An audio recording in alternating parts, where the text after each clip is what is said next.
आराध्य देव के श्री चरणों में सत सत नमन। मैं अभिनंदन गादिया सूरत से जैन हिंदी ऑडियो बुक में आपका स्वागत करता हूं। अगर आप इस चैनल पर नए हैं तो इसे सब्सक्राइब कर दीजिए और बेल आइकन प्रेस कर दीजिए, जिससे चैनल के नोटिफिकेशन आपको रेगुलर मिलते रहें। मेरा जीवन मेरा दर्शन आत्मकथा भाग 1, आचार्य श्री तुलसी, प्रकाशक आदर्श साहित्य संघ, न्यू दिल्ली। नए जीवन की प्रथम रात्रि। युवाचार्य मनोनयन विधि की संपन्नता के बाद एक प्रहर रात्रि व्यतीत होने तक मुझे 5 मिनट के लिए भी एकांत नहीं मिला। कभी प्रवचन, कभी हाजिरी, कभी लोगों के बीच और शेष समय परम पूज्य गुरुदेव का सानिध्य। पूरे दिन में कुछ सोचने का अवसर नहीं मिला। रात्रि में विश्राम करने के लिए कोठरी में जाकर लेटा, दिन भर का घटना चक्र आंखों के सामने आ गया। एक के बाद एक सारे दृश्य स्मृति फलक पर प्रतिबिंबित हो गए। दायित्व बोध का समय। तेरा पंथ धर्म संघ में आचार्य के बाद सर्वोपरि गरिमापूर्ण पद युवाचार्य का है। एक अपेक्षा से आचार्य और युवाचार्य अभिन्न होते हैं। आचार्य संघीय हित को ध्यान में रखकर युवाचार्य का मनोनयन करते हैं।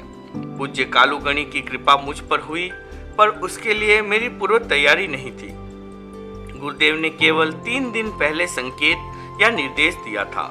इतना बड़ा काम कैसे होगा, इस चिंतन से एक बार तो आंखों के आगे अंधेरा सा छा गया।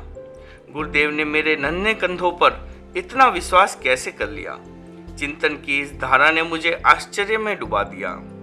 वैसे पिछले 6-7 वर्षों से मैं विद्यार्थी साधुओं की पाठशाला चला रहा था। मेरे पास पढ़ने वाले साधुओं पर अनुशासन करने का मुझे पर्याप्त अवसर मिला। गुरुदेव की कृपा से मेरा प्रभाव भी स्थापित हो गया। किंतु यह काम सर्वथा नया था। संघीय व्यवस्थाओं के संचालन का मुझे कोई अनुभव नहीं था। पूज्य कालूगणी की सन्निधि में काम करना होता तो चिंता वाली कोई बात नहीं थी, पर उनके शरीर की स्थिति आशाजनक नहीं थी। एक दृष्टि से वह समय मेरे लिए बहुत कठिन समय था। नया दायित्व, नई उड़ान। उस समय तक हमारे संघ का संचालन परंपरित ढंग से होता था। वह अपने आप में बहुत सफल था, पर नए युग के साथ कुछ नए उन्मेष आवश्यक थे। उनके लिए संघीय धरातल को मजबूत करना था। संघ में सैकड़ों साधु साध्वियां थी। अनेक साधु साध्वियों से मेरा पूरा परिचय नहीं था। कुछ साधु शास्त्रों के अच्छे ज्ञाता थे, कुछ विद्वान थे, कुछ श्रेष्ठ वक्ता थे, कुछ तत्व को समझने में बहुत दक्ष थे। मैंने सोचा, इन साधुओं के साथ तालमेल कैसे बैठेगा? ये मेरे बारे में क्या सोचते होंगे? संघीय दृष्टि से ये गुरुदेव का निर्णय स्वीकार कर लेंगे, पर सब साधु आंतरिक या नैसर्गिक भक्ति से ओतप्रोत हो यह जरूरी नहीं है। एक अनुशासन होने पर भी सबको वैचारिक स्वतंत्रता है। इन सबके साथ कैसा व्यवहार रहेगा, क्या करूंगा? कुछ महीनों के लिए भी गुरुदेव का सानिध्य उपलब्ध रहे तो इस संदर्भ में बहुत अनुभव मिल सकते हैं। इस प्रकार सोचते सोचते मेरा ध्यान साध्वियों की ओर गया। साध्वियों से मेरा परिचय नहीं के बराबर है। मेरे चिंतन की धारा आगे बढ़ी। मुझे साध्वियों की प्रकृति और गतिविधियों की जानकारी कैसे होगी? क्या इस विषय में मुझे पूरी तरह से साध्वी जमकू जी पर निर्भर रहना होगा? नहीं तो साध्वियों की व्यवस्था कैसे हो पाएगी? साध्वियों की संख्या भी अधिक है। उन सब की संभाल और विकास के लिए क्या करना होगा? किसी से कुछ पूछना चाहूं तो भी कैसे पूछूंगा? व्यवहार भी एक तत्व है, कैसे काम चलेगा? इस प्रकार बहुकोणीय चिंतन ने मेरे मस्तिष्क में उथल पुथल सी मचा दी। विचारों के अश्व पर आरूढ़ मेरा मन चारों ओर दौड़ रहा था। अस्थिरता और अनिश्चितता के उन क्षणों में मेरे सामने एक सशक्त आलंबन था, मुनि मगनलाल जी। वे एक सिद्धांतवादी व्यक्ति थे। धर्म शासन की गरिमा का संरक्षण और संवर्धन उनका मुख्य काम था। उन्होंने आचार्य मघवा से लेकर आचार्य कालू तक 4 आचार्यों की एक धारा से सेवा की थी। यद्यपि उनको सब बातों का अनुभव था, फिर भी आचार्य के काम में हस्तक्षेप करना उन्हें अभिष्ट नहीं था। वे कहते थे, आचार्य का काम आचार्य करे, उनके काम में किसी को दखल नहीं करना चाहिए। उन्हें कुछ पूछा जाता तो वे अत्यंत शालीनता के साथ अपने विचार बता देते थे। उनके कारण मुझे कुछ आश्वस्त हुआ। एक अनुभूत अवधारणा। विचार यात्रा के इस पड़ाव पर मैंने मन ही मन सोचा, हमारा धर्म संघ श्रद्धाशील, समर्पित और अनुशासित है। पूरा संघ आचार्य की आज्ञा को आधार मानकर चलता है। आचार्य कुछ भी करे, संघ उसे तहत वचन कहकर स्वीकार कर लेता है। बाबा वाक्यम प्रमाणम, आचार्य का वचन ही प्रमाण है। यह आस्था यह रग रग में रमी हुई है। तेरा पंथ धर्म संघ के आचार्य अपने संघ में चक्रवर्ती सम्राट होते हैं। उनकी अखंड आज्ञा चलती है। ऐसी स्थिति में उनके लिए कोई भी काम कठिन नहीं है। यह मेरा अति विश्वास या भ्रम था। इसके कारण एक बार मेरा मनोबल पुष्ट हुआ, किंतु समय आने पर यह विश्वास बिखर गया, भ्रम दूर हो गया और मैंने जीवन के ठोस यथार्थ का अनुभव कर लिया। विगत 11 वर्षों के जीवन में मेरे सामने मुख्य रूप से 2 ही काम थे, अध्ययन और अध्यापन। इसके अतिरिक्त किसी विषय में गंभीर चिंतन करने का अवकाश ही नहीं था। कोई बात मन में आती तो गुरुदेव को निवेदन कर देता। उनसे जो निर्देश मिलता उसकी क्रियान्विति कर लेता। कहा जाता है कि 12 वर्षों में आम फलता है, पर पूज्य गुरुदेव ने तो 11 वर्षों में ही मुझे तलहटी से शिखर तक पहुंचा दिया। मेरे सामने सबसे बड़ा काम था गुरुदेव की आकांक्षा के अनुरूप अपने आप को ढालना। यों विचारों का प्रवाह बहता जा रहा था। इस प्रकार सोचते सोचते आधी रात बीत गई। प्रथम रात्रि में मिला पाथे।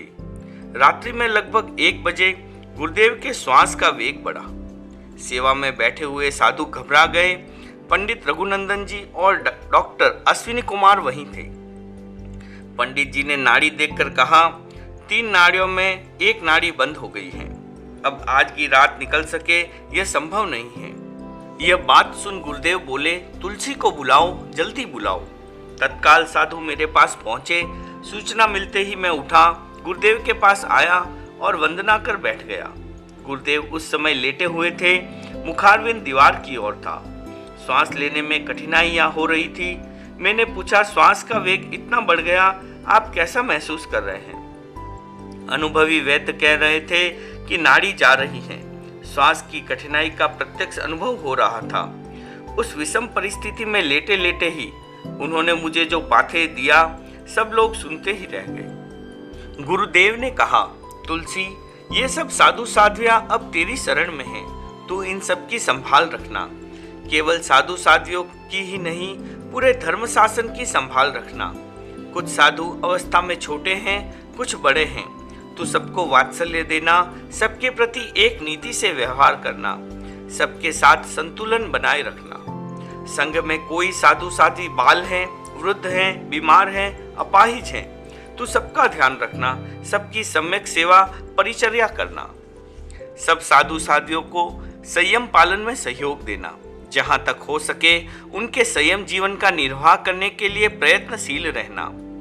जो साधु साध्वियां अच्छा काम करे, संघ की प्रभावना करे, उनको साधुवाद देकर प्रोत्साहित करना। जो गलत काम करे, संघीय गरिमा से प्रतिकूल आचरण करे, उन्हें उपालंब देना। साधुवाद और उपालंब से कौन क्या समझेगा, ये सोचकर तुझे घबराने की जरूरत नहीं है। धर्म शासन की सब प्रकार से सुरक्षा करना और संघीय संपदा का संवर्धन करना तेरा दायित्व है। इस विषय में तुझे सतत जागरूक रहना है। संघ के सब साधु साध्वियां साधक हैं, छद्मस्त हैं। वे प्रमादवश गलती कर सकते हैं। उनकी गलतियों पर तुझे अधीर नहीं होना है, संतुलन नहीं खोना है। गण के पुस्तक पन्ने नए हो या पुराने, सबको संभाल कर रखना है। दीक्षा के लिए अनेक बहन भाई तैयार हो रहे हैं। अवसर हो तो उन्हें दीक्षा देना, अन्यथा निषेध कर देना। हमारे संघ में सबसे बड़ी बात है चारित्र की शुद्धि। शुद्ध चारित्र का पालन करना और करवाना तेरे लिए सबसे अधिक महत्वपूर्ण काम रहेगा। धर्म शासन के सर्वांगीण विकास के लिए सदैव सजग रहना। साधु साध्वियों के लिए बख्शिशें। गुरुदेव अमृत की वर्षा करते जा रहे थे और मैं अमृत पान करता जा रहा था। आज भी मुझे उन शिक्षा वचनों की अनुगूंज ज्यों की त्यों सुनाई देती हैं। उन नाजुक क्षणों में इतनी बातें उन्हें याद कैसे रही, आश्चर्य इस बात का हुआ। जैसे कोई पिता परदेश जाते समय अपने पुत्र को सीख देता है, वैसे ही उन्होंने मुझे शिक्षा दी। संभवतः जयाचार्य ने युवाचार्य मघवा को और आचार्य मघवा ने युवाचार्य माणक को इसी प्रकार शिक्षा रस से अभिषिक्त किया होगा। बोलते बोलते वे कुछ क्लांत हो गए। थोड़ी देर विश्राम कर उन्होंने साधु साथियों के लिए बख्शिश संबंधी दिशा दर्शन देते हुए कहा, मगन जी स्वामी मेवाड़ी संत हैं। इन्होंने 50 वर्षों तक संघ की एक रूप में सेवा की है। आचार्य के इंगित की आराधना करना इनका नैसर्गिक गुण है। आचार्यों की आज्ञा की आराधना कैसे होती है, यह इनसे सीखना चाहिए। समुच के बोझ और काम की बख्शिश इन्हें पहले से हैं। इनको तुम 2 बख्शिश से और कर देना। इनके निश्चय के उपकरण समुच में रहे तथा ये कारणवश सायकाल गर्म आहार करे तो विगय वर्जन की बख्शीश। मुनि चौथमल जी मेरे शरीर के लिए बहुत साताकारी रहे। इन्होंने सेवा के प्रसंग में न रात देखी न दिन देखा। वर्षों तक इस रूप में सेवा करना बड़ी तपस्या है। इनको समुच के बोझ, काम और बारी से मुक्त कर देना। मुनि शिवराज जी शासन भक्त और बहुत खरे साधु हैं। इन्होंने अपना दायित्व पूरी जागरूकता से निभाया है। इनके कारण मैंने बहुत सुख का अनुभव किया है। इनके योग से मुझे बड़ी समाधि मिली है। इनको 10,000 गाथाओं की बख्शीश करना।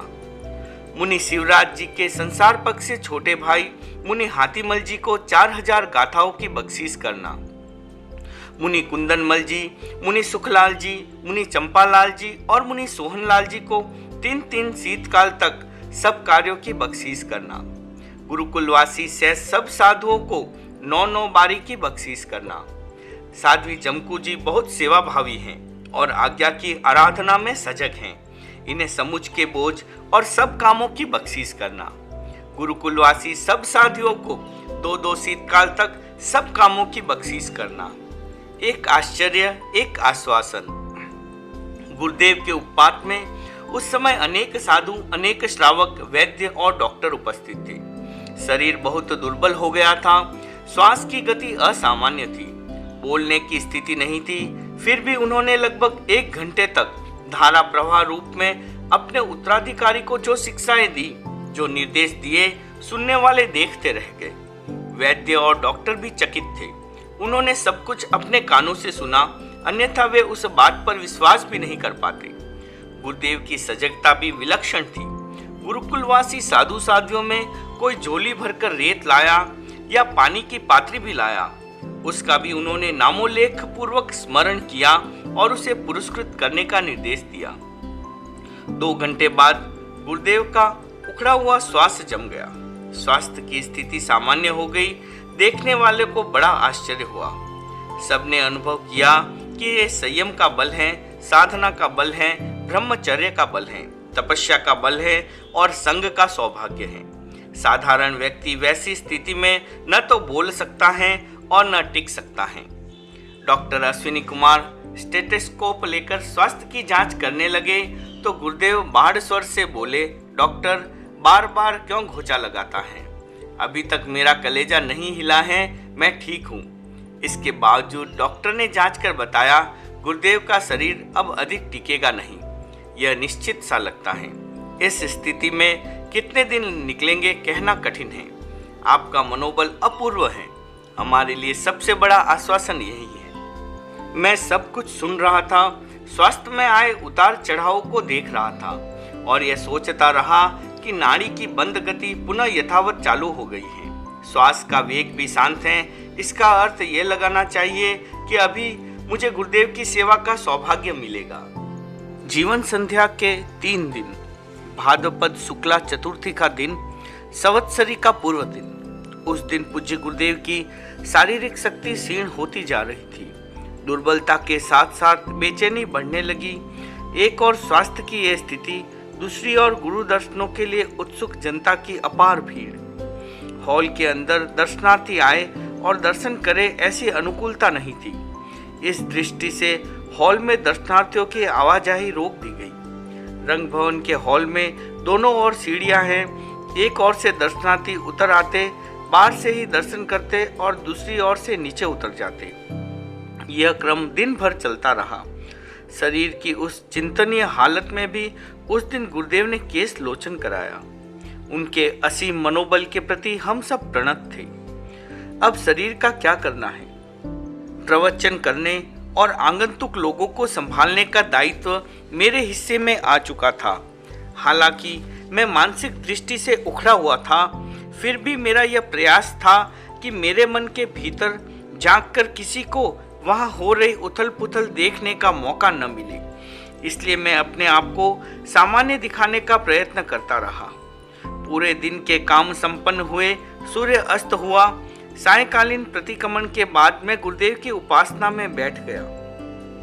मुनि मगनलाल जी आदि साधु और कुछ श्रावक भी वहां उपस्थित थे। उन्होंने अनुभव किया कि अब अधिक समय निकलना मुश्किल है। संतों ने निवेदन किया, अब शरीर के पुद्गल क्षीण हो रहे हैं। यह बात सुनते ही गुरुदेव का निष्पन्न सा शरीर हरकत में आ गया। उनके ओष्ठपुट खुले। गुरुदेव ने निष्प्रता के साथ कहा, संतों, अब शरीर का क्या करना है? मैंने सब करणीय कार्य कर लिए। अब मैं पूर्ण रूप से निश्चिंत हूँ। आज रात है, कल संवत्सरी है, परसों सूर्योदय तक चारों आहार का त्याग है। इस बीच आयुष्य पूरा हो जाए तो यावत जीवन चारों आहार का त्याग है। जैन परंपरा में इस प्रकार के प्रत्याख्यान को सागारी संथारा कहा जाता है। एक आशंका, एक आश्वासन। चतुर्थ की रात्रि पर आशंकाओं का गहरा कुहासा छाया रहा। उस रात गुरुदेव को विशेष नींद नहीं आई। बेचैनी इतनी बड़ी जिसको अभिव्यक्ति देने वाले शब्द मेरे पास नहीं हैं। बैठने की स्थिति भी नहीं थी, लेटने में भी असुविधा हो रही थी। इसलिए कभी वे पट पर लेटे और कभी नीचे जमीन पर लेटे। बेचैनी में रात पूरी हो गई। संवत्सरी का सूर्योदय हुआ। उस दिन चौविहार उपवास था। न कुछ खाना था और न पानी ही पीना था। गुरुदेव पूरी तरह से निश्चिंत होकर लेट गए। मुनि मगनलाल जी, मुनि चौथमल जी और मुनि शिवराज जी उनकी सेवा में रहे। शेष साधु साधियों की उपस्थिति प्रवचन में थी। उस दिन अनेक लोगों का यह अनुमान था कि इतनी गर्मी में पानी का प्रयोग न होने के कारण संभवतः आज का दिन निकलेगा नहीं। संवत्सरी का प्रवचन प्रातः जल्दी प्रारंभ हो जाता है और देर तक चलता रहता है। पिछले 10 वर्षों से मैं गुरुदेव का संवत्सरिक प्रवचन सुनता आया था। उस वर्ष गुरुदेव प्रवचन कर सके यह स्थिति नहीं थी, इसलिए वह काम मुझे करना पड़ा। प्रवचन सभा में श्रोता इतने थे कि चौक में समाये नहीं। लगभग 1:30-2 बजे प्रवचन संपन्न कर मैं गुरुदेव के निकट पहुंचा। वे शांत और स्थिर रूप में सो रहे थे। बेहोशी की स्थिति नहीं थी, पर पूरा होश हो ऐसा भी नहीं लगता था। उसी स्थिति में वह दिन बीत गया। सूर्यास्त के बाद संवत्सरिक प्रतिक्रमण हुआ। रात्रि में कब क्या घटित हो जाए यह आशंका प्राय सभी के मन में थी। जैसे तैसे रात्रि के 3 प्रहर पूरे हुए।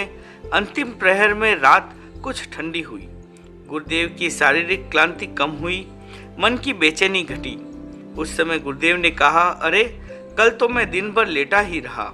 क्या हुआ क्या नहीं हुआ मुझे कुछ पता ही नहीं चला।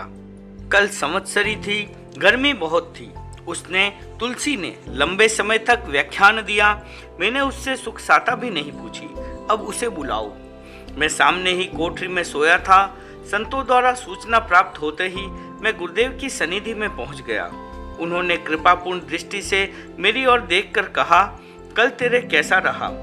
तुझे उपवास में इतना लंबा व्याख्यान देना पड़ा, प्यास तो नहीं लगी? तुझे मैं पूछ ही नहीं सका। कैसी विलक्षण थी गुरु की वह गुरुता। उन क्षणों में मुझसे सुख प्रश्न किया।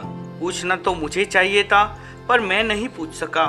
मेरे मन में थोड़ा सा अनुताप का भाव उभरा, पर उनकी कृपा ने उसको भी धो पहुँच कर साफ कर दिया। गुरुदेव का वह वात्सल्य, वह करुणा, वह अमृतमयी दृष्टि, उसे अब कहाँ खोजूं? उसकी स्मृति मात्र से मन भर आता है। इस समय स्वास्थ्य में कुछ सुधार है। गुरुदेव के मुखारविंद से यह बात सुनकर मुझे बहुत बड़ी राहत मिली, संतुष्टि मिली और शक्ति मिली। मेरी यही आकांक्षा थी कि गुरुदेव शीघ्र स्वस्थ हो जाए और मैं उनके चरणों में बैठकर प्रशासनिक अनुभव प्राप्त करूं। सूर्योदय हुआ। सामूहिक खमतखामना के बाद उपवास का पारना हो गया। मैंने और अन्य लोगों ने भी सोचा एक बहुत बड़ी घाटी पार हो गई। मौत दरवाजे तक आकर लौट गई। उसका काला साया हट गया। इस विधायक सोच से सबके मन पर उभरी चिंता की रेखाएं हल्की हुई। मायूसी कम हो गई। उदयपुर आदि क्षेत्रों से चलावे की दृष्टि से लवाजमा गंगापुर आ चुका था। उसे वापस भेज दिया गया। संवत्सरी हो गई। खतरा टल गया। उस दिन दूसरा कोई कार्यक्रम नहीं था। एक ही काम था, खमतखामना। साधु साध्वियां और श्रावक श्राविकाएं सब पारस्परिक खमतखामना करने में व्यस्त रहे। मौत की दस्तक, गुरुदेव की जागरूकता। दिन के 3 प्रहर शांति से व्यतीत हो गए। चतुर्थ प्रहर के प्रारंभ में गुरुदेव की शारीरिक स्थिति में पुनः परिवर्तन शुरू हो गया। श्वास का वेग, जी घबराना, बेचैनी में वृद्धि और शरीर की सलगता के रूप में मौत ने फिर दस्तक दी, किंतु उस पर बहुत गंभीरता से ध्यान नहीं दिया गया। उस समय सायकालीन गोचरी नहीं होती थी। मध्याह्न का रखा हुआ भोजन करने के बाद पंचमी समिति जाने का क्रम था। मैं पंचमी समिति से लौटकर गुरुदेव के निकट बैठा था। गुरुदेव ने अचानक पूछा, कितने बजे हैं? मैंने निवेदन किया, 6:45 बज रहे हैं। गुरुदेव ने कहा, दिन थोड़ा ही रहा है, मुझे बिठाकर पानी पिलाओ। मैंने निवेदन किया, अभी बैठने की स्थिति नहीं है, आप लेटे लेटे ही उदक लिराए। मेरे निवेदन पर गुरुदेव बोले, तरल पदार्थ लेटे लेटे नहीं लेना चाहिए, एक बार मुझे बिठा दो। मैंने और संतों ने सहारा देकर गुरुदेव को बिठाया। थोड़ा सा पानी पिलाया। पानी पीते ही श्वास की गति अधिक तेज हो गई। हमने उनको पुनः लिटा दिया। कुछ वरिष्ठ साधु वहां पहुंच गए, पर मुनि मगनलाल जी नहीं पहुंचे। वे पंचमी समिति के लिए गए हुए थे। उन्हें वहां लगभग घंटा भर का समय लग जाता। वे वहीं पर पानी पीकर त्याग करने के समय स्थान पर पहुंचते थे। गुरुदेव की शारीरिक स्थिति क्षीण होने लगी। बोलने की स्थिति नहीं थी। इसके बावजूद उन्होंने मनोबल जुटाकर पूछा, मगन जी स्वामी आए या नहीं? मैंने निवेदन किया, अभी तक नहीं आए, आने वाले ही होंगे, अभी उन तक सूचना पहुंचा देते हैं। मैंने संतों को निर्देश दिया कि शीघ्र अतिशीघ्र मुनि मगनलाल जी को बुला कर लाएं। संत पहुंचे। वे निश्चिंत होकर बैठे थे।